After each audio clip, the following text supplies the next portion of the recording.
Gising na iho. Malilate ka na sa pagpasok mo. Handa na ang almusal mo. Inayos ko na rin ang mga gamit mo. Babago na po ako, Nay. Maupo ka na dito sa lamesa. Heto na rin ang gatas mo. Nay, may meeting nga po pala mamaya. Anong oras ba yon, anak? Mamaya daw pong 3:00 ng hapon. Naku anak, alanganin yung oras ng meeting. Si Aling Mildred na lang ang papupuntahin ko ha. Sige po, Nay. Ang importante naman po may a-attend para sa akin. Pasensya ka na anak ha.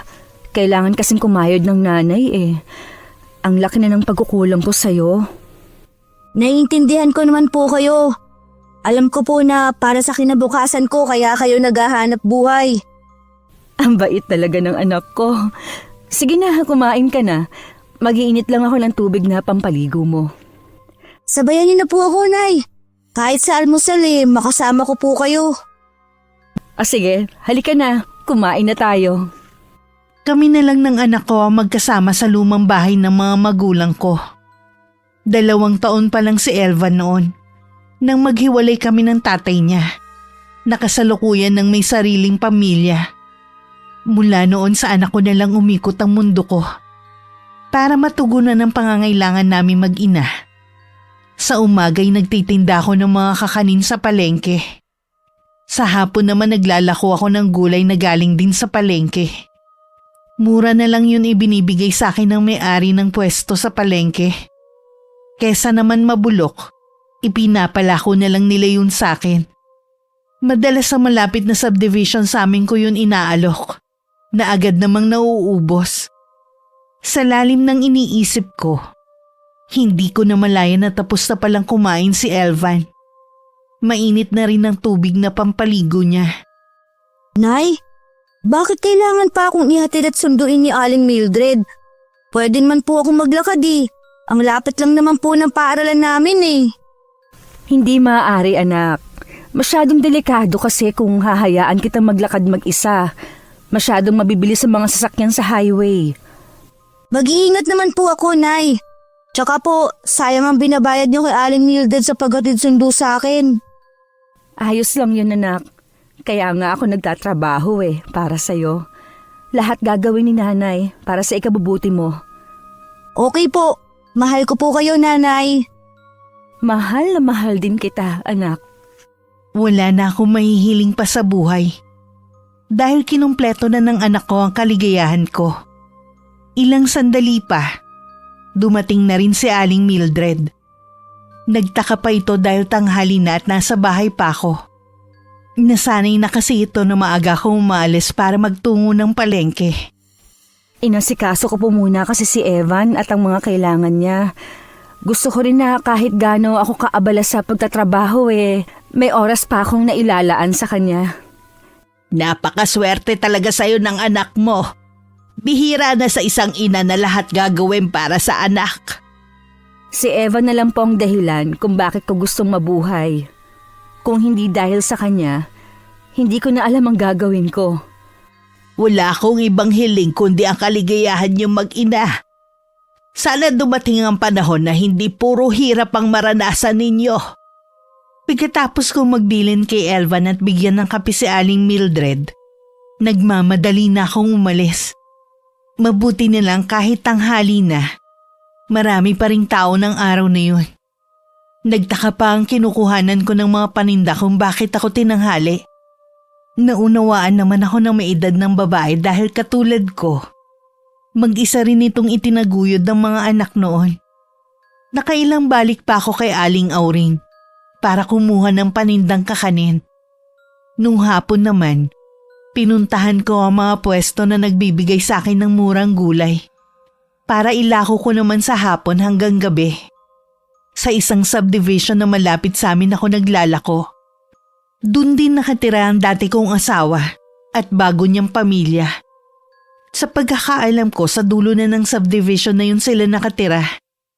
Para hindi kami magkita, hindi na lang ako gumagawi sa banda roon. Meron naman akong mga suki kaya mabilis maubos ang mga paninda ko. Gaya na mag-inang madalas bumili sa akin.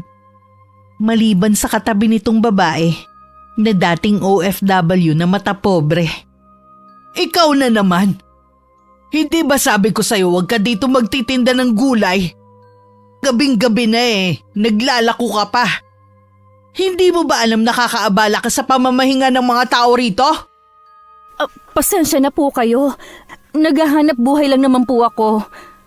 Ang paghahanap buhay ay ginagawa sa araw, hindi sa gabi. Hindi ko naman po kayo inaalok. Itong kapitbahay niyo po ang suki ko. Kahit na. May permiso ka ba na magtinda dito, ha? Pinayagan naman po akong magtinda ng gwardya dito. Kaano-ano mo ba yung gwardya dyan sa gate? At mukhang malakas ka yata. Wala po. Maayos lang akong nakiusap. Kakausapin ko ang gwardya na yon para hindi ka na makapasok ulit dito. Marami na nagrereklamo na nakakaabala ka na. Sa totoo lang po, bukod tanging kayo lang naman po ang nagsasabi na nakakaabala ko. Aba, pinalalabas mo bang nagsisinungaling ako, ha? Hindi naman po. Aalis na lang po ako. Pasensya na po kayo ulit. Huwag ka nang makabalik-balik dito!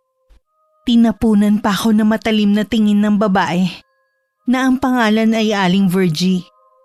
Tinawag naman ako na mabait nitong kapitbahay. Sinabihan ako na wag ko na lang daw pansinin. At ganun na daw talaga ang ugali nito. Bumalik pa rin daw ako doon para magtinda. Sila na lang daw ang bahala kung sakaling kausapin ni Aling Virgie ang mga gwardya sa gate. Bago ko umuwi, pinaubos ko muna ang mga paninda kong gulay. Pagdating naman sa bahay, nakasaing na ang anak ko. Bumili na lang din ako ng ihaw-ihaw sa may kanto na papasok sa amin. Kumusta ang buong araw mo sa eskwelahan? Ayos lang po. Bakit nakanguso ka dyan? Paano po kasi? Si Alexa, nambubuli naman sa akin. Ano naman ang sinabi ng kaklase mong yun? Sabi po niya mahirap lang tayo. At kayo po, tindera lang. Ano naman? Talagang mahirap lang naman tayo. Ikinakahiya mo ba ang pagiging tindera ko? Hindi po, Nay. Kahit kailan po hindi ko magagawa na ikahiya kayo. Ayaw ko lang po sa gusto niyang mangyari. Ano ba ang gusto niya mangyari? May iba pa siyang sinabi? Ang gusto niya po mangyari, dahil mahirap lang tayo, yuyukod at nagiging sunod-sunuran ako sa kanya na parang alipin niya. Ano? Sinabi niya yon? Opo, Nay. Kapag po ba mahirap, kailangan maging sunod-sunuran lang tayo sa mga mayayaman. Hindi, anak. Walang karapatan ng kahit na sino para magpasunod ng mga kaklase niya. Mayaman ba talaga ang kaklase mong yun? Ano ba ang trabaho ng mga magulang? Hindi ko po alam, Nay. Pero sabi ng iba kong kaklase, nakabenta daw po ang pamilya niya ng lupa, kaya marami silang pera.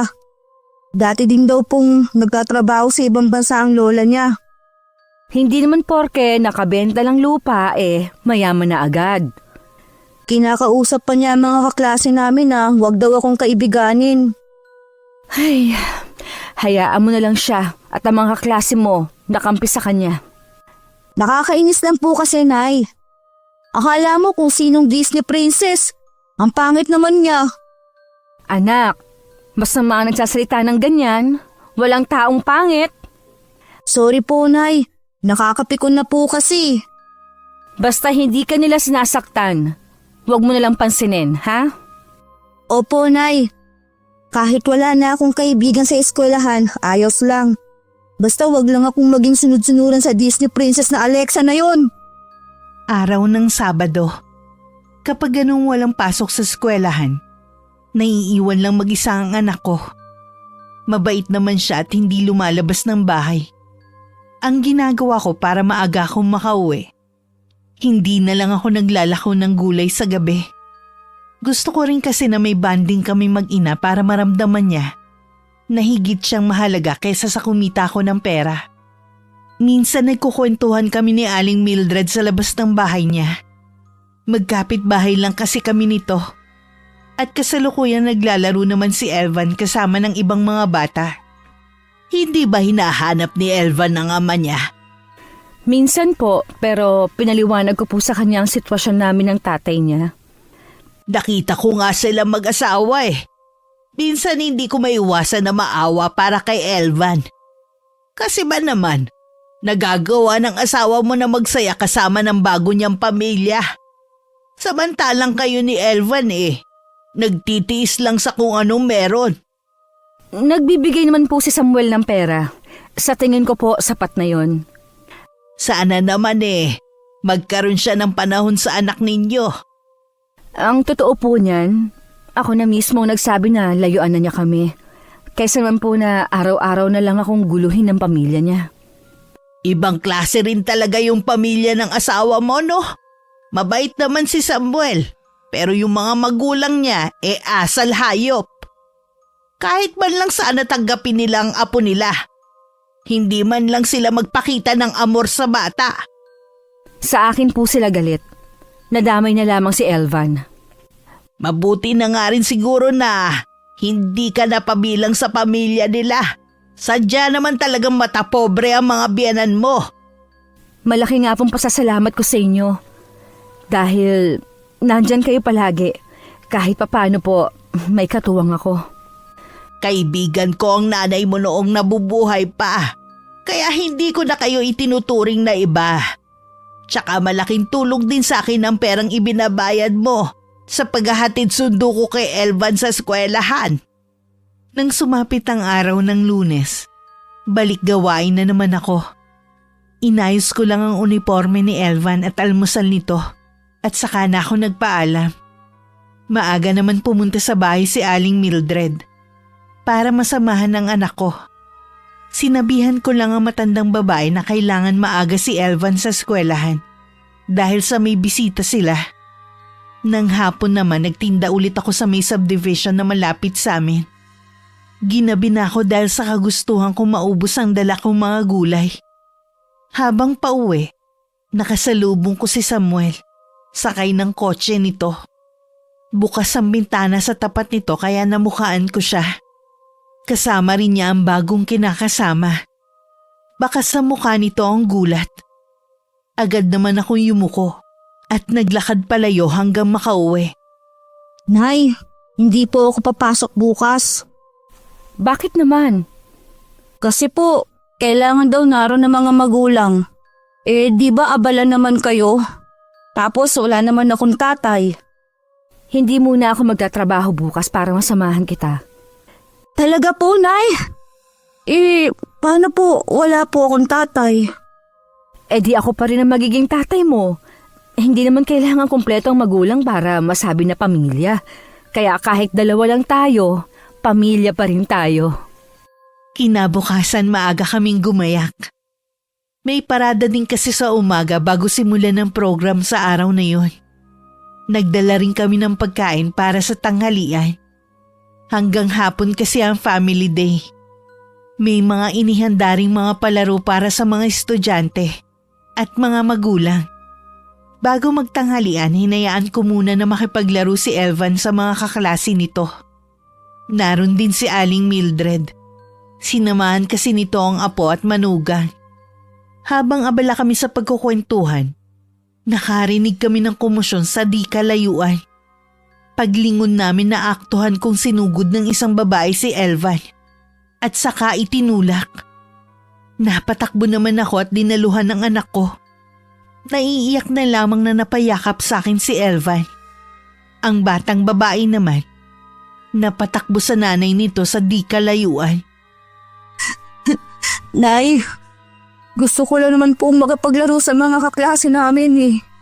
Pinagbabawalan ako ni Alexa. Tahan na. Halika na lang doon. Ang mabuti pa, kumain na lang tayo, ha? Ang salbahe niya talaga sa akin. Hayaan mo na. Babantayan na lang kita para hindi kanya malapitan. Sinulyapan ko muna ang batang babae na masama pa rin ang tingin sa anak ko. Tila hindi marunong matakot dahil kahit nakatingin ako, wala itong pakialam. Inilayo ko na lang ang anak ko. Sa ilalim ng puno ng akasya kami pumwesto.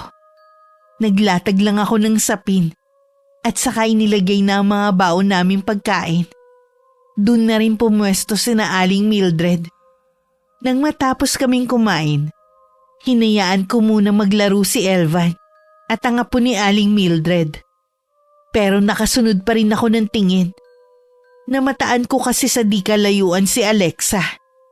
Tila naghihintay lang ng pagkakataon para masugod na naman ang anak ko. Napansin ko na hindi ka nakakain ng maayos. Dahil ba sa nangyari kanina? Sa totoo lang po, hindi ko alam kung ano ang mararamdaman ko kanina. Yung bata po kasing yun laging binubuli si Elvan. Kung ano-anong sinasabi niya sa anak ko. Kilala ko ang batang yon. Maraming ang nanay ang naiinis doon dahil sa ugali. Bata pa lang dominante at mapagmataas na. Kung papatulan naman kasi, malamang ikaw pa ang mapasama at sabihin na aapi ka ng bata. Kaya lang po bilang ina, nasasaktan din ako sa ginagawa niya sa anak ko. Nauunawaan naman kita. Kaya lang kahit naman isumbong mo sa teacher o kaya sa principal ng paaralan na to, hindi ka rin pakikinggan.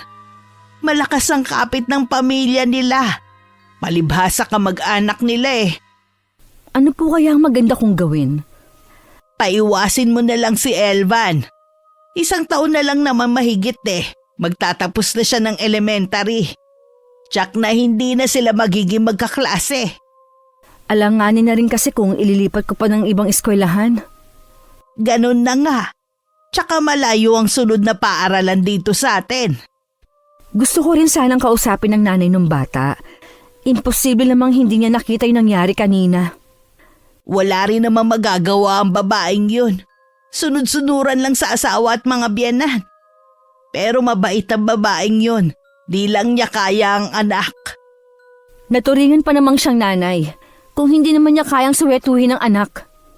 Kahit hindi pa tapos ang programa, niyaya ko na si Elvan na umuwi na kami. Sumabay na rin sa amin sina Aling Mildred. Nadaanan pa namin si Alexa. Matalim pa nitong tinitigan ng anak ko.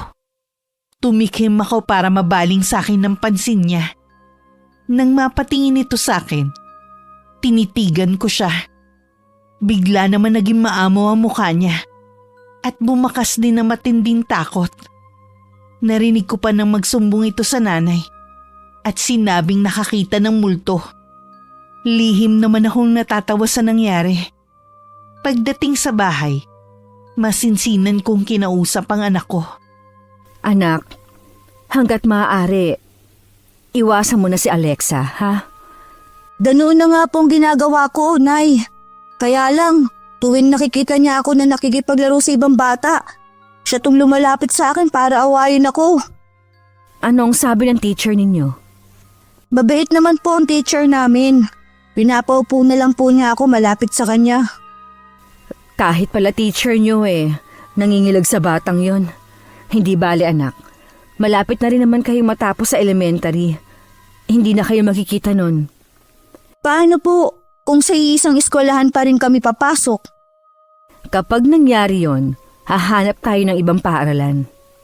Talaga po, Nay? Oo anak, ayoko naman kasing maapektuhan ang pag-aaral mo nang dahil sa kanya. Kaya konting tiis pa, ha? Nakangiti pang tumango ang anak ko. Ginulo ko pa ang buhok niya bago mahigpit na niyakap. Nang gabing yun nanood muna kami ng TV. Nagluto rin ako ng popcorn na pareho naming paborito. Nagtataka pa ako kung bakit sobrang lambing ng anak ko ngayon. Magkatabi pa kami natulog. Nagsabi kasi ito na gusto kong makatabi. Kinabukasan maaga ako nagluto ng almusal. Ginising ko na rin si Elvan para makakain na. Ilang sandali pa, dumating na rin si Aling Mildred. Pagkatapos kong pagbilinan si Elvan, mabilis na rin ako umalis para pumunta ng palengke. Nang araw na yun hindi maganda ang pakiramdam ko. Para akong lalagnatin. Kaya sinabihan na lang ako ni Aling Auring na ipagpaliban ko na lang ang pagtitinda ko ng gulay. Habang nakahiga sa sofa, dumating naman sina Aling Mildred at si Elvan. Nagmano naman sa akin ng anak ko. Ang init niyo po. Kaya pala maaga kang umuwi ngayon. Uminom ka na ba ng gamot? Opo, nakainom na po ako kanina. Uso nga yata ang trangkaso ngayon Yung manugang ko kasi, kahapon pa nilalagnat. Mabuti nga hindi nahahawa ang mga apo ko. Gawa po siguro nung nakaraan ay ang init tapos bigla na namang lumamig ang panahon. Kaya mo bang kumilos dito sa bahay? Kaya ko naman po. Tsaka, marunong naman po magsaing si Elvan. Kanin na lang ang lutuin mo, Elvan. Ako na ang bibili ng ulam nyo mamaya para hindi na kayo magluto. Bibili rin kasi ako mamaya sa may kanto. Sige po, Aling Mildred. Maraming salamat po. Naku, wala yun. Sino pa ba ang magdadamayan kundi tayo-tayo lang din ng mga pobre? O paano? Babalik na lang ako mamaya, ha? Nang lumabas ng bahay si Aling Mildred, inayos ko naman ang pagkakahiga ko sa sofa. Si Elvan naman ay inutusan ko na magbihis ng pambahay. Naramdaman ko naman ang pagtabi nito sa akin. Kahit nakapikit ako. Hilong-hilo talaga ako kahit nakahiga lang ako. Hindi ko alam kung gaano ako katagal nakatulog. Pero pagising ko, magaan na ang pakiramdam ko. Pero parang nilalagnat pa rin ako. Mabuti po, gising na kayo. Nandito na po yung ulam natin. Nagdala rin po ng gamot si Aling Mildred. Inumin niyo daw po yan pagkatapos ninyong kumain. Sige anak, maghahain ka na para makakain na tayo. Medyo nahihilo pa kasi ako. At pakiramdam ko, kulang ako sa tulog Sige po, Nay. Teka lang po, at maghahain na ako. Sinigang ang biniling ulam ni Aling Mildred para sa amin. Dahil wala pa akong ganang kumain, konti lang ang nakain ko. Ang importante naman malamnan ng tiyan ko bago ko uminom ng gamot. Sa sala na rin ako natulog para hindi mahawa si Elvan sa akin. Kinabukasan lalong lumala ang lagnat ko. Nanghihinayang man sa araw na nasayang. Wala akong pagpipilian kundi tumigil muna ng ilang araw sa bahay. Isang umaga kaalis lang nun ni Elvan. Nang isang bisitang hindi ko inaasahan na dadalaw sa akin. Anong ginagawa mo dito? Gusto ko lang sanang dalawin ang anak ko. At saka para na rin makausap ka. Wala siya dito. Nasa eskwelahan pa. Ganun ba? May dala nga pala akong pasalubong sa kanya. Salamat. Pero sana hindi ka na nag-abala pa.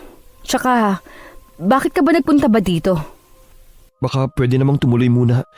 Medyo nakakangawit din kasi na tumayo dito sa labas Sige, pumasok ka muna. Maupo ka. Pasensya na kung magulo ang bahay. Kahapon pa kasi ako hindi nakakapaglinis dahil masama ang pakiramdam ko. Kaya pala maputla ang itsura mo. Uso daw ngayon ang trangkaso Oo nga daw. Pwede bang sabihin mo na ang sadya mo? Gusto ko na kasi magpahinga Ito naman kung papayag ka lang naman. Nag-usap na rin kasi kami ng kinakasama ko At pumayag naman siya. Pwede ba? Ayoko ng paligoy-ligoy. Diretsahin mo na ako. Gusto ko sanang kunin si Elvan. Ako na lang bahala magpaaral sa kanya. Mas mabibigyan ko siya ng magandang buhay. Anong sinabi mo? Yan ba ang dahilan kung bakit ka nandito? Para kunin ang anak ko? Ang kapal naman ng mukha mo! Pakinggan mo muna ako. Mas magiging maayos ang buhay sa akin ni Elvan. Wala akong pakialam! Akin lang si Elvan! Akin lang ang anak ko! Ako lang ang may karapatan sa kanya! Huwag ka namang magalit. Gaya nga ng sabi ko, kung papayag ka lang naman.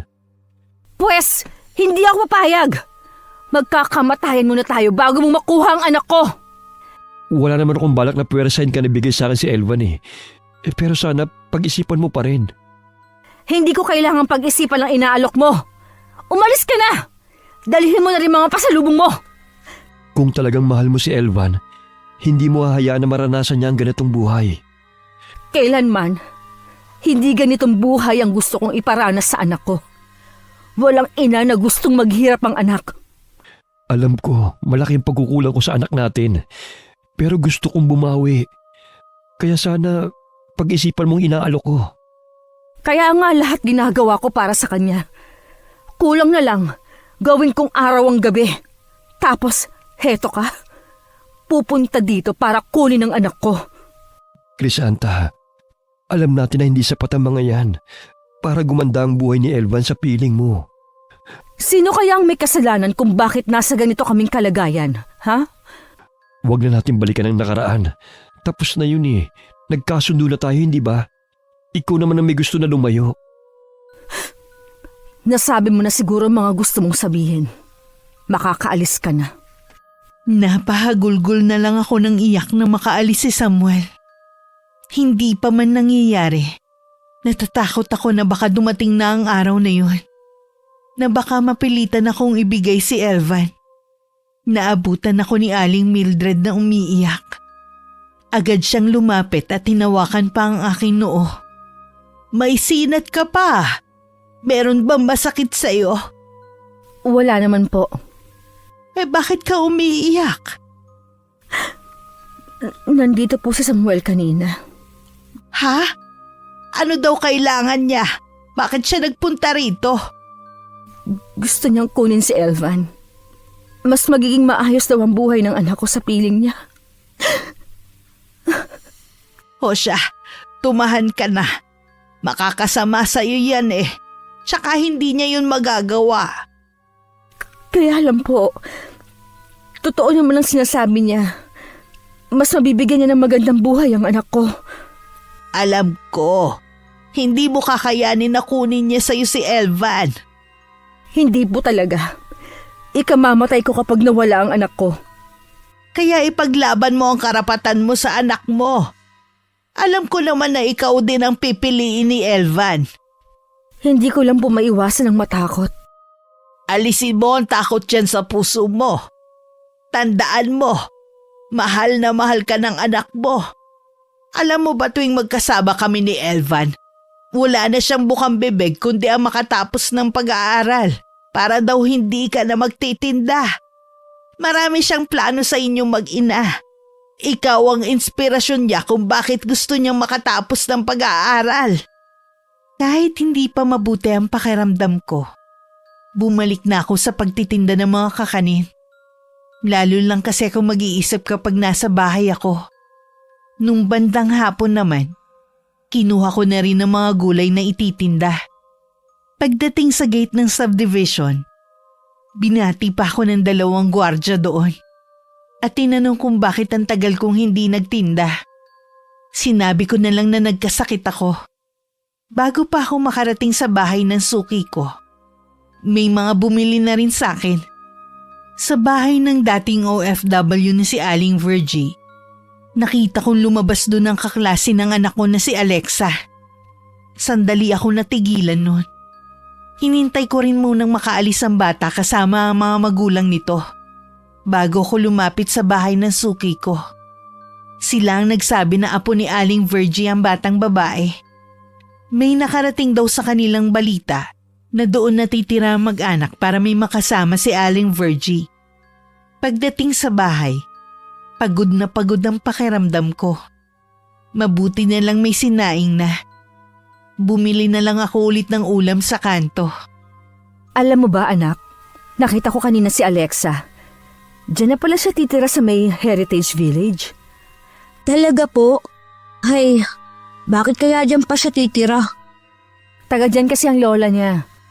Yung suki kong mabait na mag-ina ang nagkwento sa akin. Kaya ako naman sinabi sa'yo, baka magulat ka kapag nakita mo siya malapit dito sa atin. Hindi na lang po ako masyadong maglalabas ng bahay para hindi ko siya makita. Pwede ka namang lumabas. Pero huwag kang lalayo dito sa atin. Tsaka, hindi naman siguro yun gagawin dito sa atin. Nang sumunod na araw, naging bisita ko ulit si Samuel. Nagkataon naman na walang pasok sa paaralan. Kaya nagkita ang mag-ama. Bantulot pa nagmana si Elvan sa ama. At saka inabot ang mga dala nitong pasalubong. Sandali rin nag-usap ang mga to. Natipid naman sumasagot si Elvan. Nang mapansin ko na tila naiilang na ang anak ko sa pakikiharap sa kanyang ama, Pinapunta ko muna siya sa bahay ni Aling Mildred. Bakit parang iba ang pakikiharap sa akin ni Elvan? Nagtataka ka pa? Kailan ka ba niya huling nakita? 6 na buwan nang nakakalipas at wala pang kalahating oras kayo magkasama. Bago yon, madalang pa sa patak ng ulan kayo magkita. Tapos ngayon, umaasa ka na mainit kang sasalubungin ng anak ko. Oo nga, tama ka. Akala ko kasi magiging masaya siya kapag nakita niya ako. Ano naman ba kasi ang ginagawa mo dito? Gusto ko lang naman makita si Elvan eh. Alam ko malaking galit mo sa akin dahil sa ginagawa kong pagpapabaya sa kanya. Ngayon mo lang naisip yan? Pinaabot mo pa talaga ng ilang taon. Kaya nga gusto kong bumawi eh. Bigyan mo naman sana ako ng pagkakataon. Sa pamamagitan ng ano? Ang kuhanin siya sa piling ko? Ha? Hindi ko naman siya ilalayo sa iyo eh. Sabi mo lang yan. Pero, kilala kita at ang pamilya mo. Pwede ka namang tumulong na hindi kailangan na kunin pa sa akin ang anak ko. Gusto kasi ng mga magulang ko na makasama rin nila ang apo nila. Hose, kailan pa nahilig sa bata ang mga magulang mo, ha? Kung dati nga, halos hindi nila matignan ang apo nila. Ngayon pa kaya? Napagtanto kasi nila na tumatanda na sila. Yung pala. Gusto nila maghugas ng kamay at magkunwaring mababait na lolo't lola bago dumating ang huling sandali nila. Pwes, hinding-hindi ko hahayaan na makalapit sila sa anak ko. Huwag mo naman kaming tanggalan ng karapatan kay Elvan. Pamilya pa rin niya kami. Mula nang piliin mo ang babaeng yon at sumunod sa mga magulang mo, ikaw mismo ang nag-alis ng karapatan mo na yon. Alam mo hindi ko pa rin pinababayaan si Elvan. Nagbibigay pa rin ako ng pera para sa kanya. Huwag ka mag-alala. Hindi ko yon ginagalaw. Nakatago lang yun sa bangko. Pagdating ng araw, ipauubaya ko na kay Elvan kung anong gagawin sa pera na yon. Mula nang muli kami nagkausap ni Samuel, lagi na akong balisa. May palagay akong hindi siya basta susuko. May pera sila. Pwede niya yung gamitin para makuha ang anak ko. Lagi tuloy akong wala sa sarili tuwing nagtitinda. Dahil lagi naman si Aling Mildred ang sinasabihan ko ng saloobin ko. Sa kanya ko sinasabi ang lahat ng kinatatakutan ko. Hindi naman niya siguro ipagpipilitan na kunin ang anak mo sa'yo. May pera po sila. Pwede na yung gamitin. Yun nga lang. Ano ang plano mo? Lalayo na po kami ni Elvan. Hindi ko nahihintay ng araw na kinatatakutan ko. Saan naman kayo pupunta ng anak mo? Bahala na po. Basta mailayo ko lang siya sa tatay niya. Malapit na rin naman matapos ang klase. Hintayin mo na. Huwag kang mag-alala. Babantayan ko ang anak mo para hindi siya malapitan ng tatay niya. Maraming salamat po, Aling Mildred, sa lahat ng pabor na ibinibigay ninyo sa aming mag-ina. Wala yon, iha.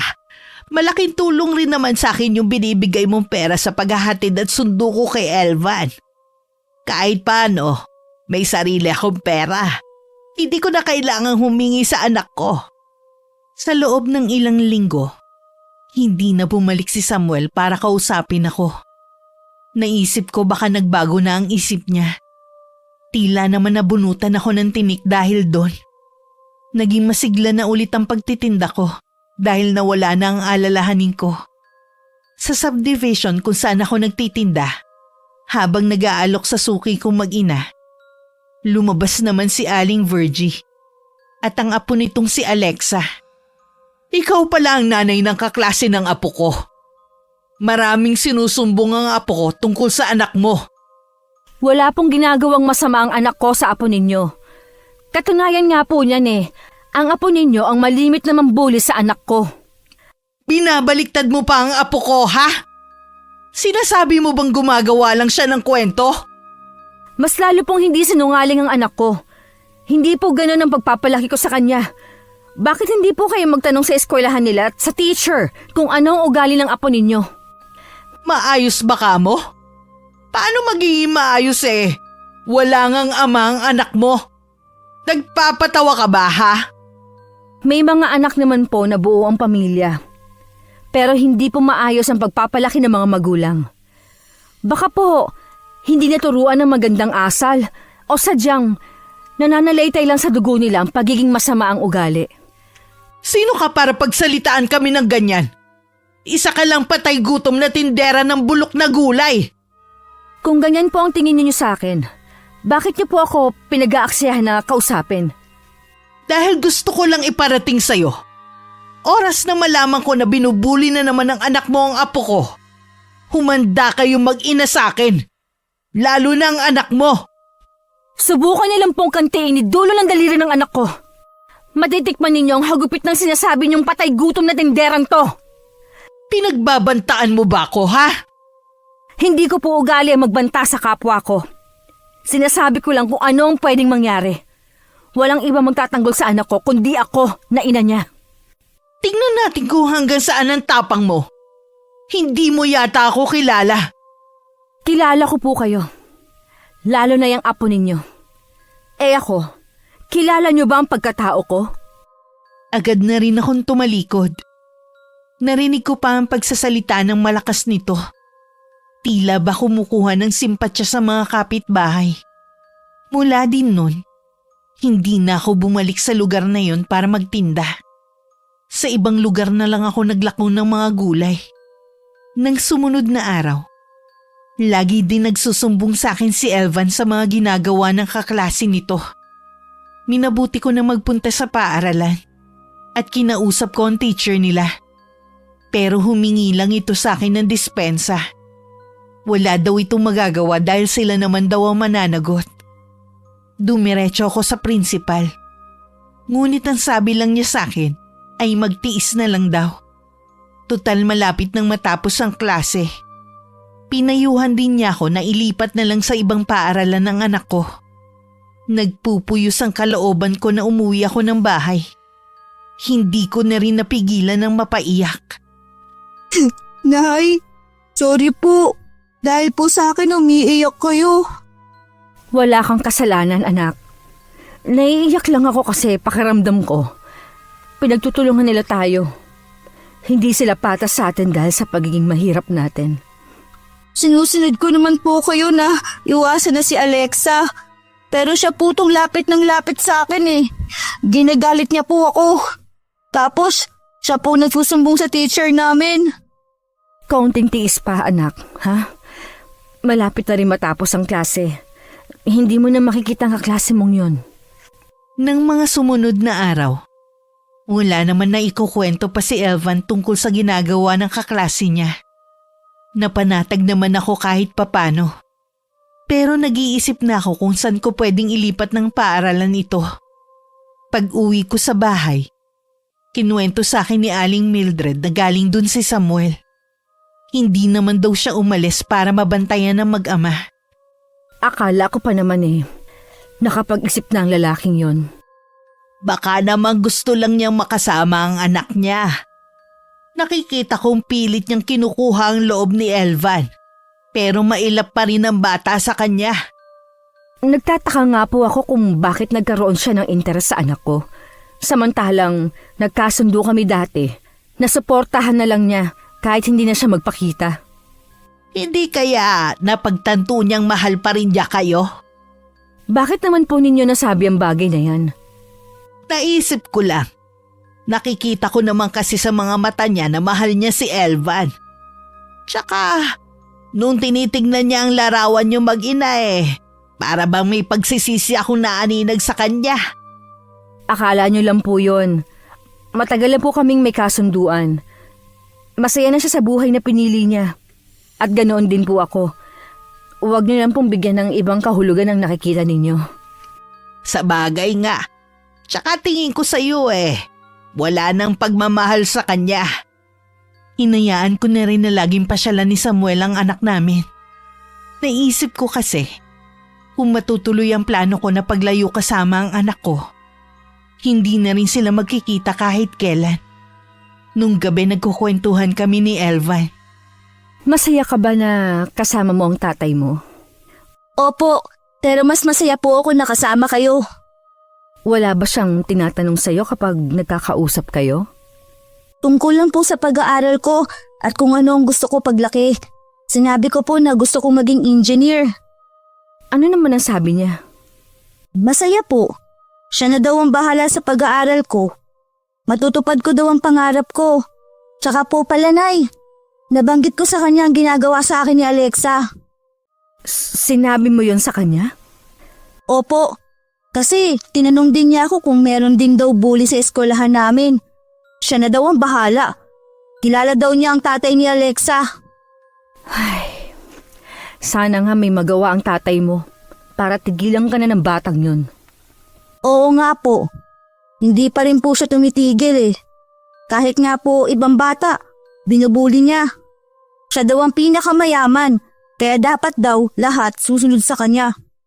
Talaga? Sinabi niya yon? Ibang klase rin ha. Kapag nga po pauwi, yung mga gamit niya, pinapadala niya sa kaklase namin babae. Ginagawa niyang utusan. Palibasa, tanod lang ang tatay. May pagka-prima donna nga talaga ang batang yun. Matalino ba naman siya sa klase ninyo? Hindi ko po alam. Araw yun ng linggo. Hindi ako nagtinda para makasama ko sa maghapon si Elvan. Ewan ko ba?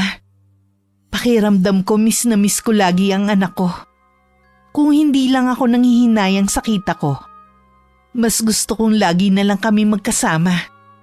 Pero bilang solong ina, alam ko na imposible ang iniisip ko. Kailangan kong kumayod para maibigay ang lahat ng pangangailangan niya. Nay, mahal na mahal ko po kayo. Mahal na mahal din kita. Ikaw ang buhay ko. Sana po, makasama din natin ang itay sa pamamasyal. Bakit naman biglang napasama sa usapan ng tatay mo?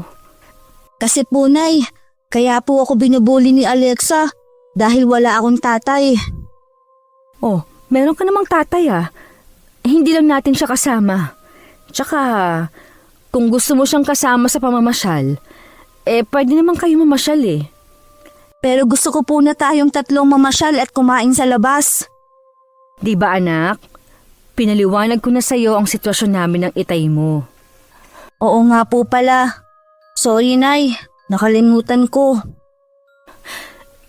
Sorry anak ha. Kasalanan ng nanay. Patawarin mo ako kung hindi ko maibigay sa'yo ang buong pamilya, ha? Huwag na po kayong malungkot, Nay. Masaya naman po ako kahit tayong dalawa lang ni. Salamat anak. Naiintindihan mo si nanay. Mahigpit ko pang niyakap ang anak ko. Para bang ayoko na siyang pakawalan pa. Ganon din siya sa akin. Nang mga sumunod na araw, madalang na akong maglako ng gulay. Mas gusto ko na kasing umuwi ng maaga para makapagluto ko ng hapunan namin. Madalas kasi nakasaing na si Elvan at bibili na lang ako ng lutong ulam. Naisip ko rin kasi na mas mahalaga ang oras na mailaan ko sa anak ko kesa ang kumita. Naging napakabilis din ng mga araw. 2 linggo na lang ay tapos na ang klase. Naisip kong magbakasyon kami ng anak ko. Kahit ilang araw lang. Matagal na itong nagyayaya sa akin na maligo sa dagat. Baka yun na lang ang gawin namin mag-ina. Mas lalo ko pang sinipagan ng pagtitinda para makaipon ako sa plano ko. Nang bandang tanghali na, habang kinakain ko ang baon kong pananghalian, bigla akong nakagatang dila ko. Bigla rin akong nakaramdam ng malakas na pagkabog ng dibdib. Aray naman. Sino kayang nakaalala sa akin? Bakit ba ang bilis ng pintig ng puso ko? Nasobrahan na yata ako ng kape ha. Elvan, siguro mas mabuti kung umuwi na lang ako. Bukas na lang ako maglalako ng gulay. Nang maalala ko ang anak ko, lalong bumilis ang tibok ng puso ko. Tila bumibigat din ito. Hindi ko na rin tinapos ang pagkain ko. Agad ko na yung iniligpit at saka kinuha ang gamit ko. Nagtataka naman si Aling Auring kung bakit ako nagmamadaling umuwi. Sabi ko na lang na namimiss ko lang ang anak ko. At gusto ko agad ditong makita. Bago umuwi, dumaan muna ako sa eskwelahan. Pero pagdating doon, sarado na ang gate. Sabi ng gwardya maaga daw pinauwi ang mga estudyante. Nagpasalamat na lang ako at nagmamadali na akong umuwi. Habang daan isang tawag ang natanggap ko. Nang makita sa screen ng hindi pamilyar na numero, nag-aalangan pa ako kung sasagutin ko ba yun. Nang muli yun tumunog, sinagot ko. Ang umiiyak na si Aling Mildred ang nasa kabilang linya. Crisanta, si Elvan, ang anak mo. Ano pong nangyari kay Elvan? Nasaan ang anak ko? Nandito kami ngayon sa ospital. Puntahan mo kami rito. Bilisan mo, Crisanta. Papunta na ako dyan. Diyos ko po. Ano ba nangyari, Aling Mildred? Nasagasaan ang anak mo. Bigla kasi siyang tumawid. Patawarin mo ako, maaga kasi sila pinauwi kanina. Hindi ko na siya naabutan sa may gate. Kumusta na po ang anak ko? Hintayin ka mo ako. Naghihintay lang ako ng tricycle. Hindi pa lumalabas ang doktor. Nangiram lang ako ng cellphone sa isang nurse dito. May mga tinatanong kasi sila na hindi ko naman masagot. Heto na po, pasakay na ako. Hintayin niya ako, pupunta na ako. Walang tigil ang pag-iyak ko habang sakay ng tricycle. Sinabi ko lang sa driver na sa ospital ang punta ko. Binilisan naman ito ang patakbo. 15 minutos lang ay naroon na kami. Pagkabigay ko sa pera, hindi ko na kinuha ang sukle. Hindi ko na rin pinansin ang pagtawag sa akin ng driver. Sa entrance ng ospital naroon si Aling Mildred na naghihintay sa akin. Agad niya akong sinamahan sa operating room. Ano po bang nangyari? Hindi ko naman kasi alam na maagang palalabasin ang mga bata. Nung malaman ko ang pinalabas ng gwardya si Elva na wala pang sundo, pinagalitan ko talaga yung bantay. Pagkatapos nagmamadali na akong umalis. Baka sakali ka ako maabutan ko pa si Elvan. Natanaw ko naman siya, kaya lang nahagip na siya ng kotse. Anak ko. Patawarin mo ko, Crisanta. Kung hindi lang sana ako nahuli ng dating. Ano pong sabi ng doktor sa inyo kanina? Malala po ba ang pinsala ng anak ko? Hindi ko kasi maintindihan yung mga sinasabi ng doktor kanina eh. Magulo at natataranta din ako. Kanina pa po nila ginagamot ang anak ko? Oo, kanina pa. Walang tigil ang paraot parito ko sa tapat ng pinto ng operating room. Puno ng takot ang dibdib ko. Kung bakit kailangan operahan ng anak ko. Ganun ba talaga kalala ang nangyari dito? Naging kainip-inip ang mga sandali. Parang gusto ko nang pasukin ng kwarto. Bakit ang tagal lumabas ng doktor? Ano pa bang ginagawa nila sa anak ko? Kailangan daw kasing agarang operahan ng anak mo. Yun lang ang naiintindihan ko kanina. Diyos ko, huwag niyo pong kukunin sa akin ang anak ko. Hindi ko po kakayanin. Maging positibo tayo, Iha. Hindi pa babayaan ng Panginoon ang anak mo. Sabay pa kami napalingon ni Aling Mildred nang bumukas ang pinto ng kwarto. Lumabas doon ang doktor. Agad akong lumapit at nagtanong dito. Huminga muna ng malalim ang doktor. Bago nito sabihin ang totoong kalagayan ng anak ko. Mabuti na lamang naging alerto si Aling Mildred na alalayan ako. Bigla kasing nagdilim ang paningin ko. Magpakatatag ka, Crisanta. Nandito lang ako. Narinig niyo naman pong sinabi ng doktor. Hindi. Hindi pwede mamatay ang anak ko. Kahit nanginginig ang tuhod ko, pinilit kong lapitan ng anak ko. Parang madudurog ang puso ko na makita ang kalagayan nito. Iba't ibang aparato ang nakakabit dito. Buong ulo rin nakabenda. Maging ang mga braso. Hindi ko malaman kung saan ko siya hahawakan. Elvan, anak ko. Nandito na si nanay. Gising na. Uuwi na tayo ng bahay.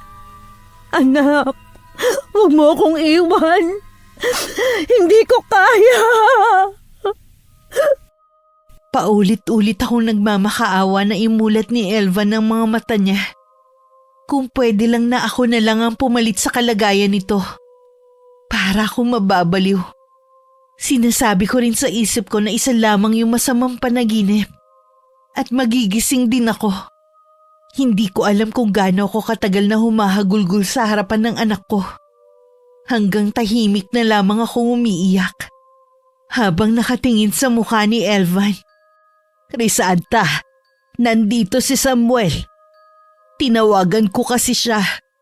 Sinabi na sa akin lahat ni Aling Mildred. Samuel, ang anak natin. Nakausap ko na rin ng doktor. Sinabi kong gawin nila ang lahat na magagawa nila para mailigtas ang anak natin. Ikamamatay ko kapag nawala sa akin si Elvan. Hindi ko kaya. Manalig ka lang. Walang mangyayaring masama sa anak natin. Namalayan ko na lang na nakakulong na ako sa bisig ng dati kong asawa.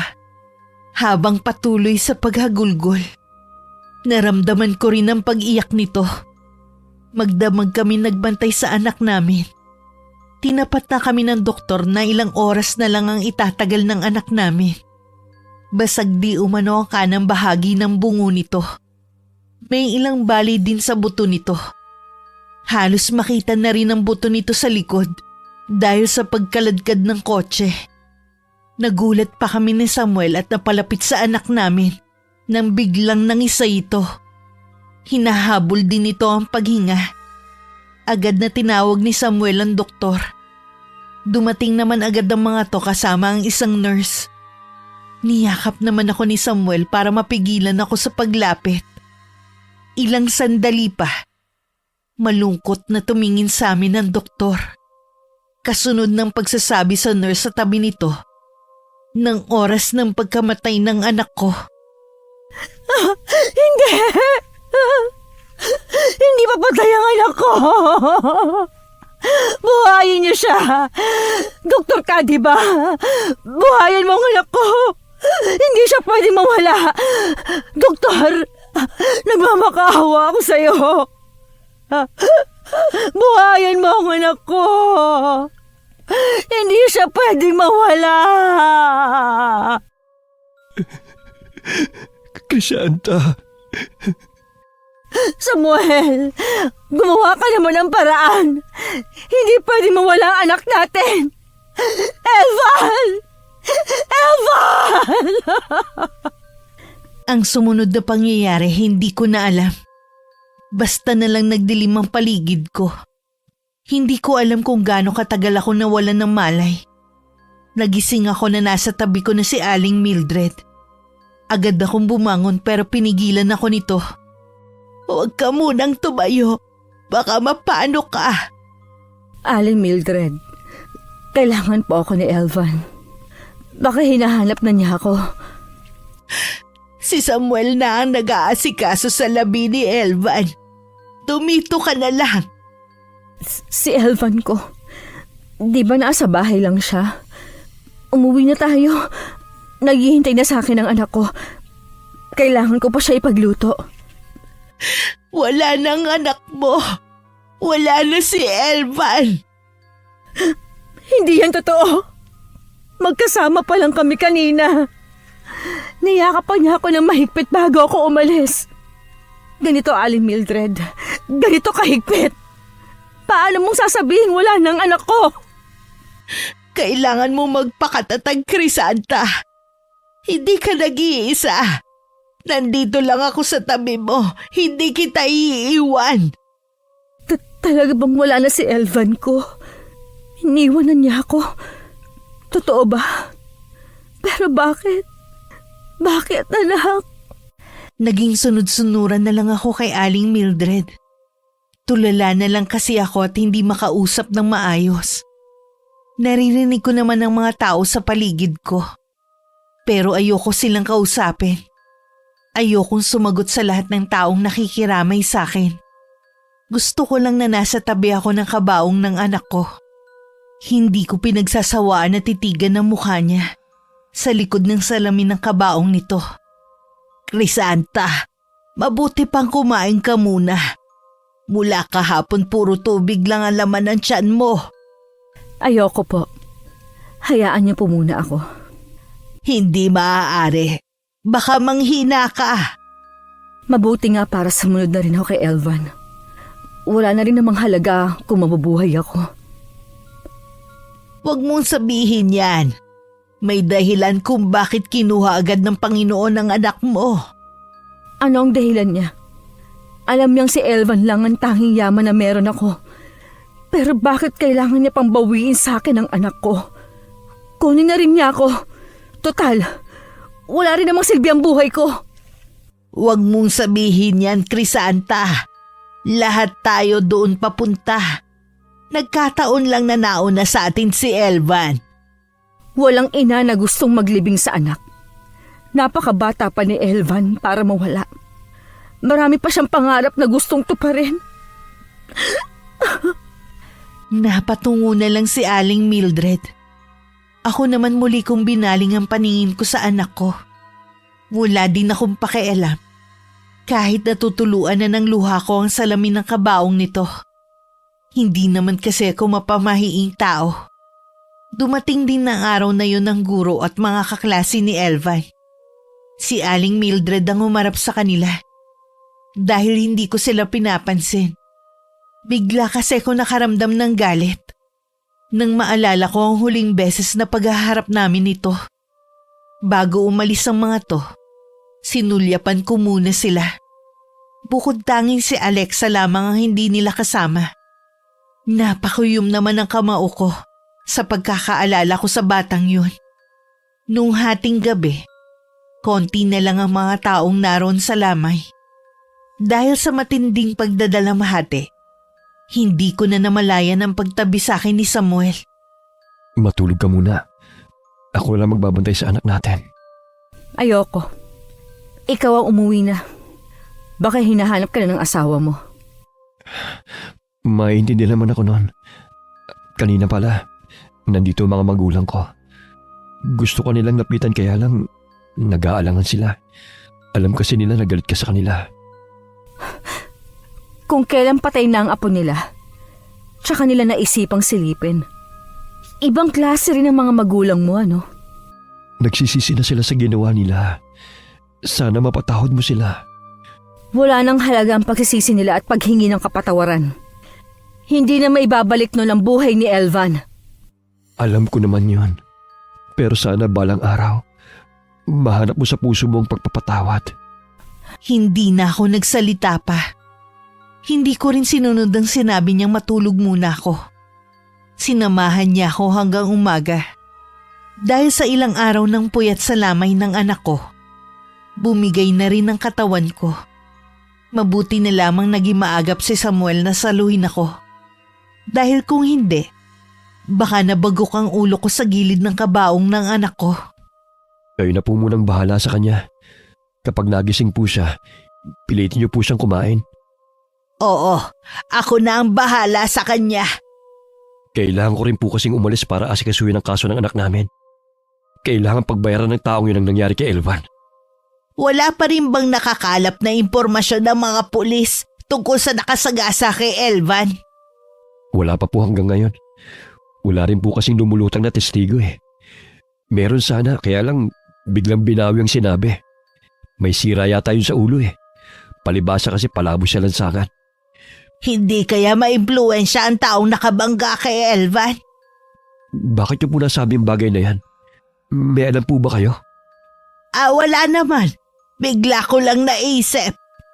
Gusto ko rin kasuhan ng eskwelahan dahil sa kapabayaan nila.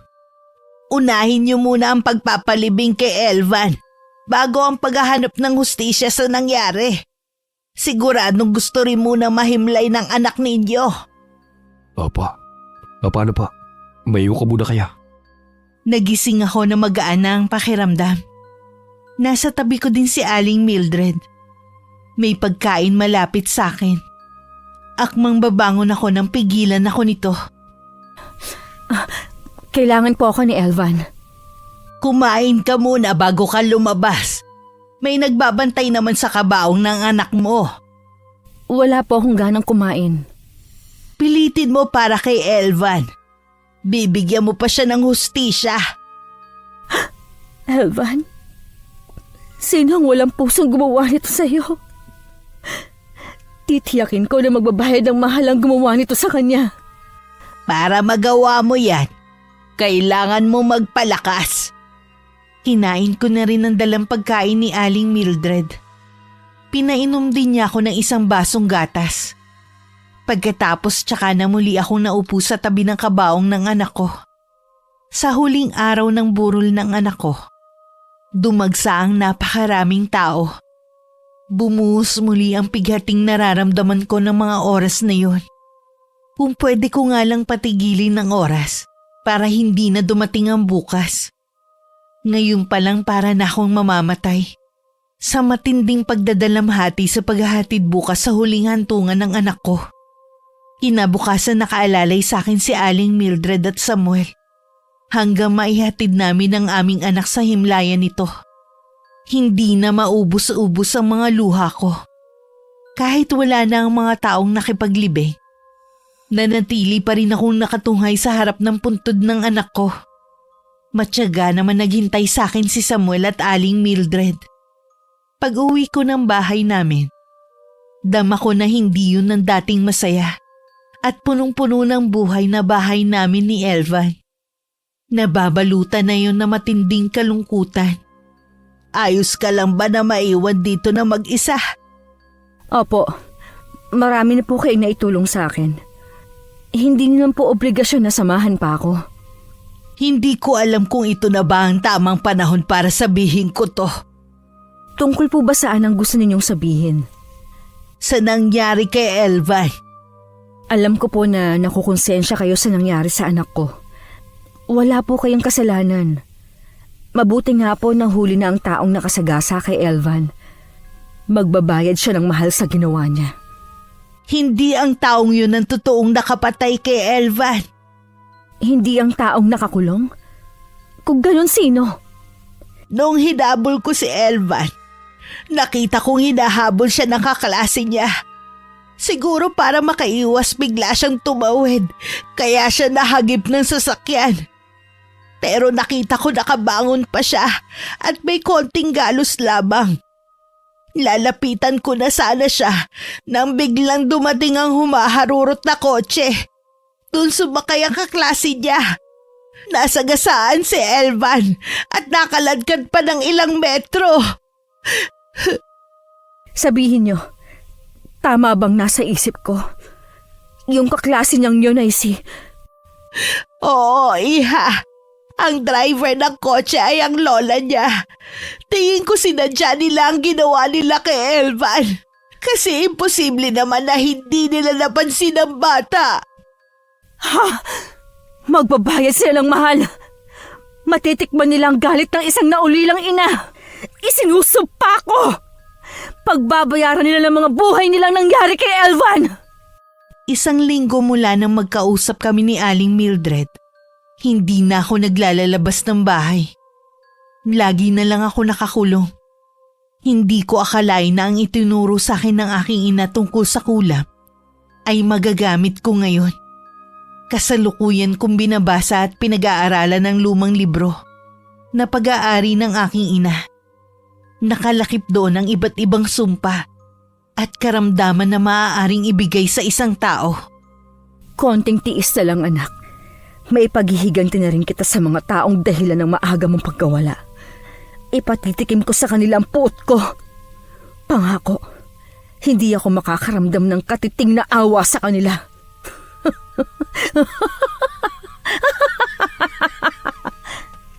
Para makalimot sa sakit na nararamdaman ko, muli akong bumalik sa paglalako ng gulay. Sa subdivision ako naglako ng araw na yon. Habang pumipili ng paninda kong gulay ang suki ko, lumabas naman si Aling Virgie at ang apo nito. Kitang-kita ko ang matinding takot na gumuhit sa mga mata ng matandang babae. Ang bata naman halatang hindi mapakali. Nagtago pa ito sa likod ng lola nito. Lumapit naman ako sa kanilang maglola at ubod tamis ng umiti. Bili na po kayo ng mga paninda kong gulay. Marami pa kaming gulay dito. Nabalitaan namin ang nangyari sa anak mo. Nakikiramay kami. Bukod tanging ikaw lang, Alexa, ang hindi pumunta sa burol ng anak ko. May sakit ang apo ko noon, kaya hindi siya pumunta. Ganoon ba? Akala ko dahil sa usig ng konsensya. Ha? Anong ibig mong sabihin? Di po ba may alitan po ang apo ninyo at ang anak ko. Baka dahil doon, kaya hindi nakapunta si Alexa. Away bata lamang yun. Huwag mo sanang seryosohin. Huwag na nating palakihin. Bakit tila yata nag-iba na ngayon ang sinasabi ninyo? Samantalang dati, puro kayo pananakot. Dahil ba, wala na ang anak ko? Naiintindihan ko ang nararamdaman mong pagdadalamhati. Pero sana wag mo kaming pagbuntunan ng galit mo. Mabuti nga nakakulong na ang nakasagasa sa anak mo. Kaya ba panatag kayong hindi mapaparusahan? Teka nga lang, hindi ko yata nagugustuhan ang tono ng pananalita mo. Ano ba ang gusto mong palabasin, ha? Natatandaan mo ba ang sinasabi ko sa inyo noon? Hindi nyo kilala ang pagkatao ko. Walang pwedeng makaligtas sa galit ko. Nababaliw ka na yata dahil kung ano-ano na ang mga sinasabi mo. Tingnan natin kung sino mababaliw sa atin sa huli. Isang nagbabantang tingin ang iniwan ko sa kanilang maglola. Pagkatapos ko magtinda, dumaan muna ako sa sementeryo. May nadatnan akong sariwang bulaklak sa harapan ng puntod ng anak ko at may nakasindi pang kandila. Bigla ko naisip na baka si Samuel ang galing doon kanina. Elvan, mula na mawala ka, ang lungkot na ni nanay. Hanggang ngayon, anak, hindi ko pa rin matanggap ang nangyari sa iyo. Ipinapangako ko sa iyo. Ako mismo magbibigay sa iyo ng hustisya. Tsaka lang ako umuwi nung nag-uumpisa ng pumatak ang mahinang ulan. Pagdating sa bahay, lalo ko naramdaman ang pag-iisa at pangungulila. Hindi na siguro ko makakaahon sa matinding kalungkutan. Kaya kailangan ko na maisagawa ang balak kong paghihigante. Baka sa pamamagitan nun, mabawasan kahit papano ang nararamdaman kong paghihinagpis. Malalim na ang gabi noon. Binabasa ko pa rin ang laman ng aklat na mula kay inay. Isang orasyon na nakapukaw sa aking atensyon. May larawan pa yon ng tila demonyo. Kinuha ko ang isang ginupit na larawan. Sumilay pa sa akin ang imbing ngiti. Kinabukasan maaga akong gumayak. Sasama kasi ko kay Aling Mildred sa eskwelahan. Yun kasi ang araw ng pagtatapos ng mga estudyante. Teka, sigurado ka bang sasama ka? Opo, gusto ko lang nasa huling pagkakataon ay makatapak sa eskwelahan kung saan nag-aral si Elvan. O sige, pero hindi kaya lalo ka lang malungkot. Habang buhay ko na pong dadali ng matinding kalungkutan sa puso ko. Tsaka, bala ko na rin pong magpakalayo-layo sa lugar na to. Kaya naman, gusto kong masilayan ng mga lugar kung saan madalas naroon si Elvan. Saan mo naman balak pumunta kung sakali? Uuwi po ako sa probinsya ng inay.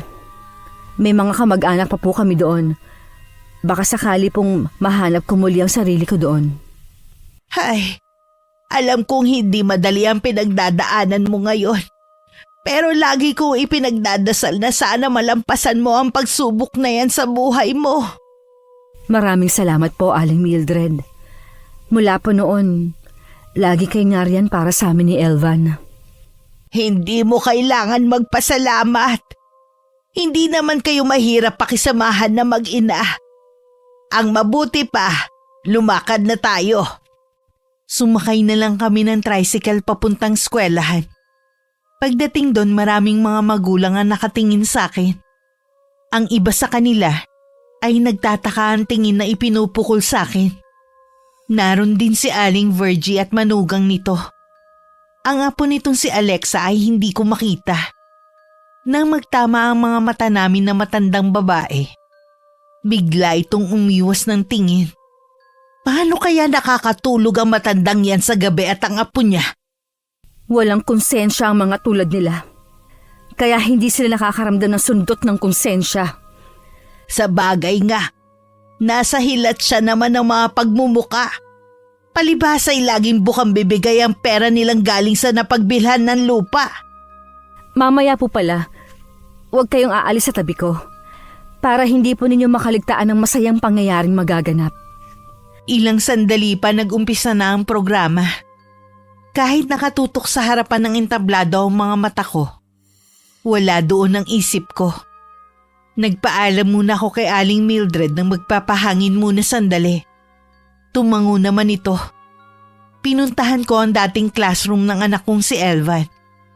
Hindi ko na naman napigilan ng mapaluha, lalo't napatitig ako sa upuan niya.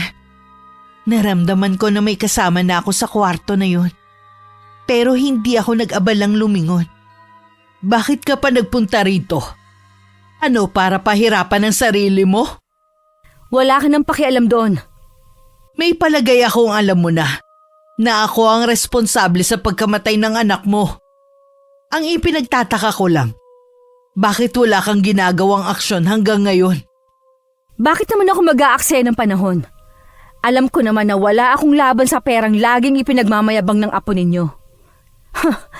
Bata pa lang, mata pobre na at mataas na ang tingin sa sarili. Paano pa kaya kapag tumanda pa? Kung ganun, magkano ang kailangan mo para tuluyan ka ng manahimik? Tulong ko na rin yun sa'yo. Ang yabang mo rin ano? Sa palagay mo, may katumbas na pera ang pagkamatay ng anak ko, ha? Hindi ko sinasadya ang nangyari sa anak mo. Sinungaling! May saksi sa nangyari. Hinabol siya ng apo mo. Kaya siya nahagip ng unang sasakyan. Tapos ikaw, sinadya mo siyang sagasaan at kalad ka rin. Buhay pa sana ang anak ko kung hindi dahil sa inyong maglola. Hindi mo kayang patunayan yan. Tanggapin mo na lang ang perang inaalok ko sa'yo. Yun din ang gusto ng apo ko para patahimikin na raw siya ni Elvan. Lagi niya napapanaginipan ng nangyari. Kawawa naman ang aking apo. Isama niyo sa impyerno ang pera niyo. Buhay ang kinuha ninyo. Buhay din ang gusto kong maging kapalit. Anong ibig mong sabihin? Nakikiusap ako sa'yo. Huwag mo idamay ang apo ko. Wala siyang kasalanan. Maaari nga. Pero dahil sa maling pagpapalaki mo sa kanya, naging ganoon kasama ang ugali ng batang yon sa murang edad. Kapag may masamang nangyari sa apo ko, sisiguruhin kong mabubulok ka sa kulungan. Ako pa ang makukulong ngayon? Sa tingin mo matatakot ako? Para sabihin ko sa'yo, mas matakot ka dapat sa pwede kong gawin sa inyong maglola. Mabuti pang iwan na lang kita rito. Wala kang kwentang kausap. Bueno, kapag nagbago ang isip mo, puntahan mo lang ako sa bahay ko at ibibigay ko sa iyo ang pera. Sige, lumabas ka na. Baka hindi mo maabutan ng magandang palabas. Sa ikatlong palapag ng gusali, naroon naman si Alexa. Nang mga sandaling yun, pinipigilan nito ng ilang estudyante at guro sa pagwawala. Dahil malakas ang tugtog, hindi namamalaya ng ibang tao ang nangyayari. Hanggang mapatingin sa ikatlong palapag si Aling Virgie at nakita ang apo. Napatutog pa siya sa sariling bibig habang nakatingala. Diyos ko po! Apo, ano ginagawa mo riyan? Huwag kang pupunta dyan, baka mahulog ka! Lahat ng naroon ay nakuha na ang atensyon dahil sa nangyayari. Lahat sila'y napatingala na. Mabilis ang sumunod na pangyayari. Tumalon si Alexa mula sa ikatlong palapag. Sa mismong harapan ni Aling Virgie ito bumagsak. Lasog-lasog ang buto at basag ang bungo. Napasigaw na lang si Aling Virgie sa sinapit ng apo. Maririnig sa buong paligid ang malakas na sigawan ng mga tao. Ayon sa mga nakasaksi bago tumalon ng bata, sinasabi nito na hinahabol daw ito ng batang demonyo. Marahil daw si Elvan yun. At gusto siyang gantihan dahil sa ginawa nila ng kanyang lola. Nung araw na yun nabunyagan lihim nilang maglola. Halos mabaliw ang mga magulang ng bata dahil sa nangyari. Maging si Aling Virgie ay hindi makausap ng matino. Bakit pati ang bata ay dinamay mo? Tama lang po yun.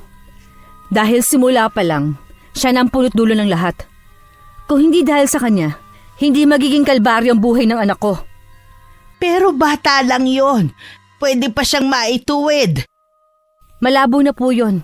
Lalo't nananalaytay sa ugat niya ang kasamaan ng ugali ng lola niya. Naiintindihan ko ang galit sa puso mo. Hindi lang ako makapaniwala na pati bata ay gagantihan mo. Hindi pa tapos ang paghihiganti ko. Susunod na ang matandang yon. Matitikman din niya ang puot ko. Alam ni Aling Mildred na hindi na niya ako mapipigilan pa sa paghihiganti ko. Noon pa alam na niyang marunong mangulam ang inay. Minsan kasi humiling siya ng tulong dito. Para kulamin ng isang taong may atraso rito. Nung gabing yon pinuntahan ako ni Aling Virgie. Anong ginagawa niyo dito? Hindi ba dapat nasa burol kayo ng apo ninyo? Natitiyak kung may kinalaman ka sa nangyari sa apo ko. Ikaw ang dahilan kung bakit siya namatay. Kaya niyo bang patunayan? Sa mga binitiwan mo palang nasalita sa akin, alam kong may kinalaman ka na. Umamin ka na. May katibayan ka? Maraming saksi sa nangyari. Sila mismo magpapatunay sa totoong nangyari. Kusang tumalo ng apo ninyo. Walang tumulak sa kanya. Alam kong gumagamit ka ng itim na kapangyarihan. Yun ang ginawa mo para patayin ang apo ko. Paano mo nagawa yun sa isang batang musmos?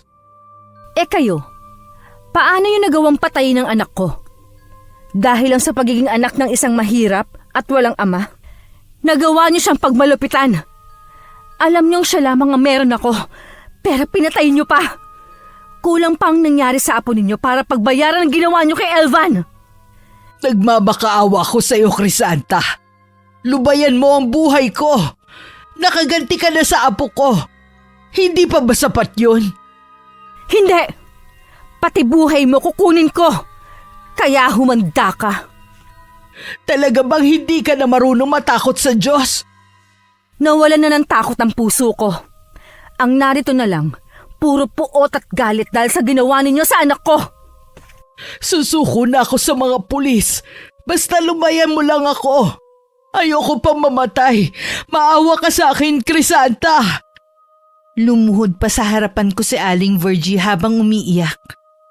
Pero ni katiting na awa at pagpapatawad ay wala akong maramdaman para dito. Nang sumunod na araw, bisita ko naman si Samuel. Mabuti naman na pumunta ka dito. Meron akong ibabalik sa'yo. Ano to? Yan ang perang ibinibigay mo sa akin para kay Elvan. Hindi ko yan binabawasan at sadyang inilalaan ko sa kanya. Gusto ko kasi balang araw, siya magdesisyon kung anong gagawin sa pera na yan. Kaya lang, hindi na nga dumating ang araw na yon. Ikaw na lang ang bahalang kumuha sa bangko. Bakit kailangan mo pang ibalik sa akin ang perang ito? Dahil wala na si Elvan. Para naman sa kanya yan, di ba? Sa'yo na ang perang to. Wala akong balak bawiin ang mga ibinigay ko na kahit wala na ang anak natin. Gusto ko pa rin ibalik sa'yo ang perang yan. Wala naman na akong paggagamitan eh. Gamitin mo para sa pagbabagong buhay mo. Hindi ko to tatanggapin. Kaya wag mo nang ipilit pa. Umiwas naman ako ng tingin. Hinayaan ko na lang siya nang ilapag niya ang passbook sa lamesita. Naramdaman ko na tila ayaw pa nitong umalis. Kaya muli ako nagtanong. Ano nga palang ginagawa mo dito? Gusto ko lang kumustahin ka. Tuwing pumupunta kasi ako nung nakarang araw, laging sarado ang bahay. Kaya akala ko umalis ka. Mahirap pero kakayanin ko. Masasanay rin siguro akong wala na si Elvan. Pero habang buhay na ang kalungkutang ito. Kung kailangan mo ng tulong. Hindi ko kailangan ng tulong mula sa'yo. Kaya makakaalis ka na. Nakita mo naman siguro ang kalagayan ko, di ba? Nag-aalala lang naman ako sa'yo. Alam kong galit ka pa rin sa akin. Sana hayaan mo akong makabawi kahit sa'yo man lang. Sabi ng hindi ko kailangan. Huwag ka magbait-baitan ngayon dahil lang sa naaawa ka. Kaya nakikiusap ako. Umalis ka na! Hindi ko gusto na makita ni Samuel na miserable pa rin ako. Pero hindi ko talaga mapigilan na mapaiyak sa harapan niya. Mabuti na lang na muli ko siyang pagtabuyan. Umalis na rin siya. Pagkaraan naman ng ilang sandali, dumating si Aling Mildred. Dinalhan kita ng ulam para hindi ka na magluto. Nakita ko nga pala si Samuel na galing dito. Nangangamusta lang naman po. Sabi ko nga wag nang bumalik pa dito. Wala na rin naman dahilan para bumalik pa siya rito. Baka nag-aalala lamang siya sa'yo. Gustong kumustahin ang kalagayan mo. Hindi ko kailangan ng pag-aalala niya. Baka mamaya, guluhin na naman ako ng pamilya niya kapag nalamang nagpupunta siya dito. Sa bagay nga, baka mabigyan pa ng mali siya. Siya nga pala, may nakarating sa akin na balita tungkol sa kaklase ng anak mong nahulog sa 3 palapag. Ano po yun? Ipinagkakalat ng lola na namatay daw ang apo dahil sa kulam. Kahit ipagkalat pa niya, wala akong pakialam. Sana ipinagkalat na rin niya kung sinong kumulam sa apo niya. Hindi ko maiwasan na mag-alala sa'yo. Mabuti pa umalis ka muna dito sa bahay ninyo. Aalis lang po ako kapag natapos na ang huling misyon ko. Hindi ako matatahimik hanggat hindi nagbabayad ang matandang yon. Nang gabing yun nagsagawa ko ng ritual para kay Aling Virgie.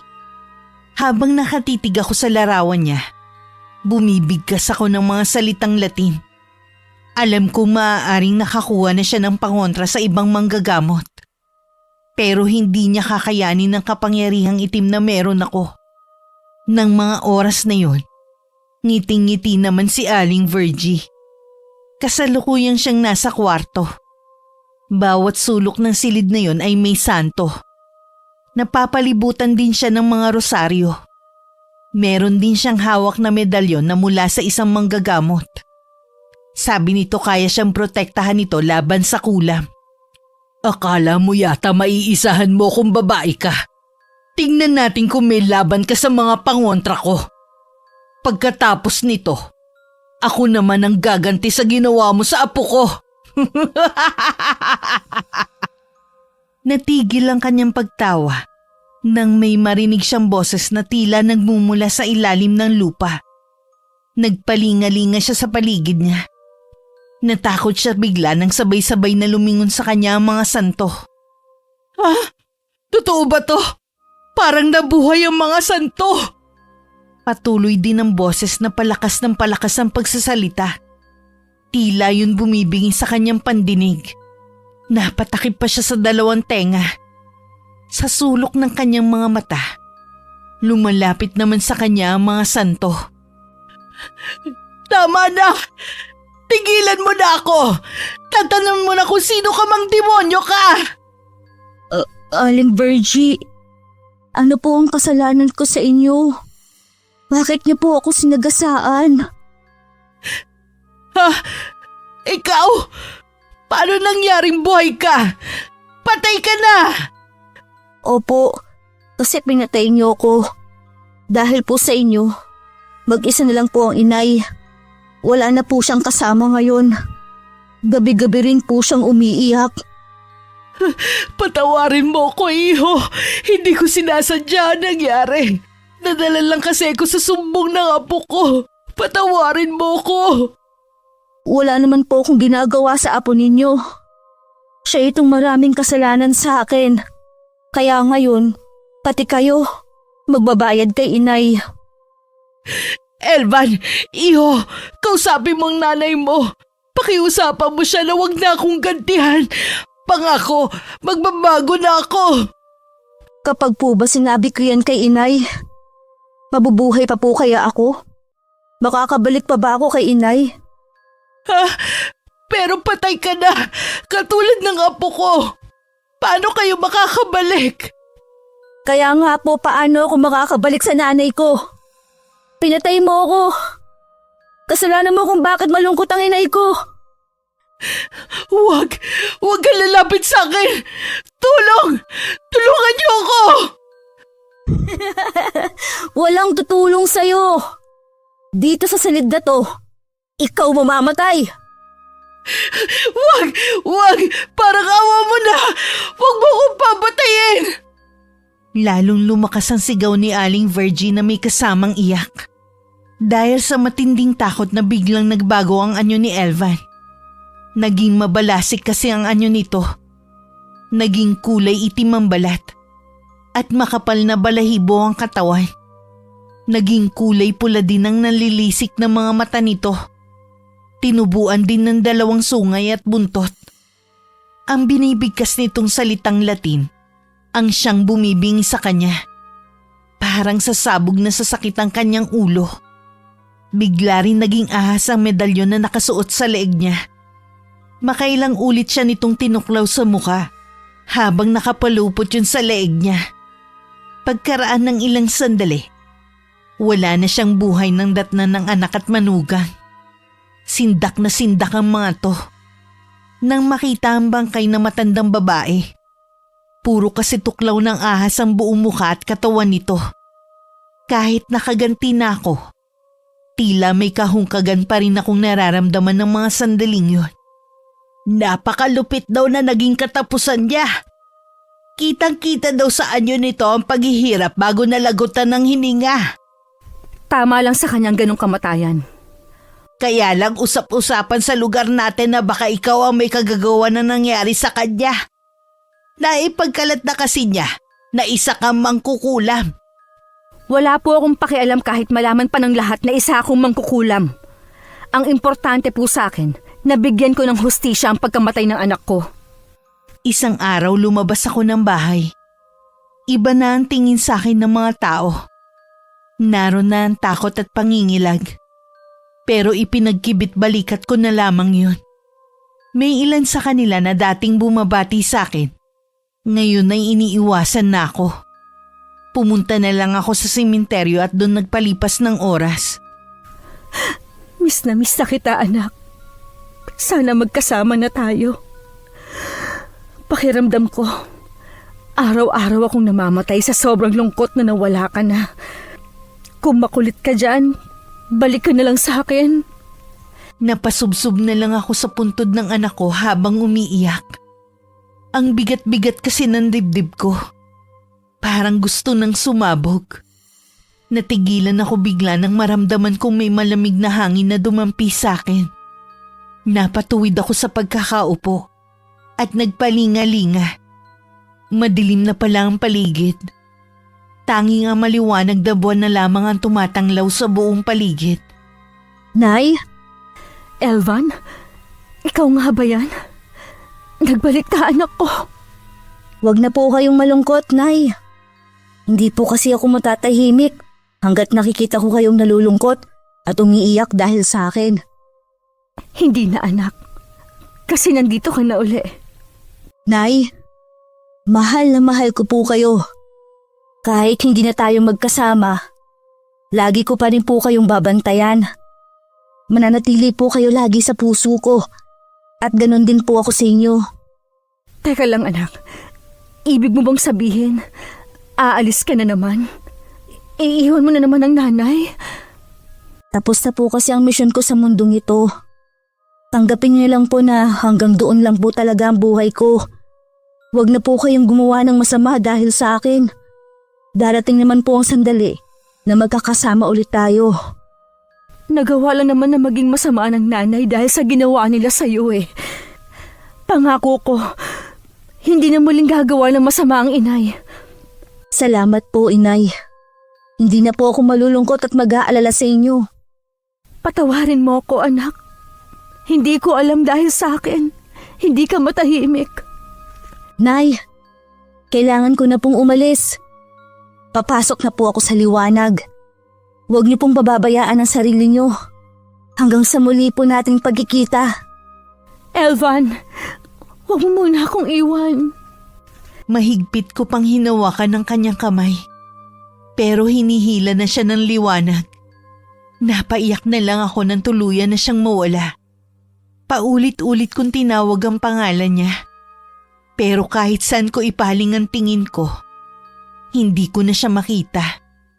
Napapikit na lang ako at isinaisip ang mga sinabi niya. Kailangan ko na siyang pakawalan para matahimik na ang kanyang kaluluwa. Nang muli ako nagmulat ng mga mata, bumungad sa akin ang pamilyar na lugar. Salamat naman at nagkamalay ka na. Ilang araw ka nang inaapoy ng lagnat at walang bukang bibig kundi ang pangalan ni Elvan.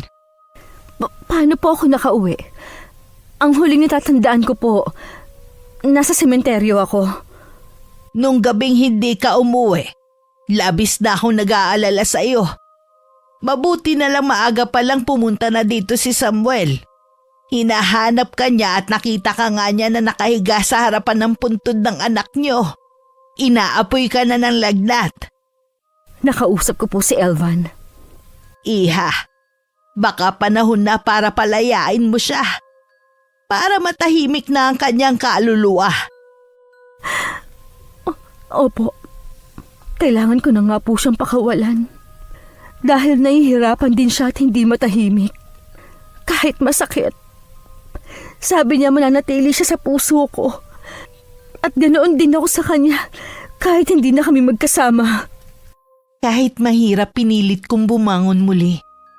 Alisin ang hinanakit na naipon sa puso ko sa Panginoon. Inalis ko na rin ang galit sa puso ko sa mga taong dahilan na maagang pagkawala ng anak ko. Lagi ako nasa simbahan at paulit-ulit na humihingi ng kapatawaran sa minsang pagtalikod ko at nagawang kasalanan. Si Samuel naman ay madalas ang pagdalaw sa akin.